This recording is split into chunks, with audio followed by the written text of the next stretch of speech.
Dahil family day, luto naman tayo ng pork barbecue at iniyaw na tilapia.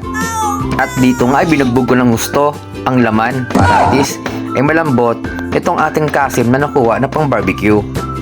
Tapos nyan ay maghiwa na rin tayo ng bawang para dito isama sa ating pork barbecue. At dito maglagay tayo ng barbecue sauce. And then maglagay rin tayo ng marinated powder. Rin tayo ng pampatapang, ang paminta. Then maglagay na rin tayo ng paprika para at least may kulay-kulay naman yan. Lagay tayo ng konting toyo.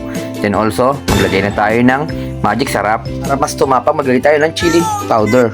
At habang nag-aabang tayo ng marinated natin, ay maghiwa na tayo ng ricado para naman sa ating iniyaw na tilapia. Nandiyan ang bawang, sibuyas, and then also siling green, and then kamatis at luya pagpatanggal ng lansa. Dito ay ready na natin mga iniwa. Kaya lagyan natin itong pampalasa. Lagyan natin magic sarap, asin. At ilagay na natin to sa loob ng katawan ng ating lulutuin na iniyaw na tilapia. At digdigin natin ang gusto para mas malasa at mas maraming laman. At lagay na natin sa foil. Magpabaga na rin pala tayo ng uling para ready na. At dito tansya ko ay okay na to. Kaya ito, isalang na natin yung pork barbecue muna natin.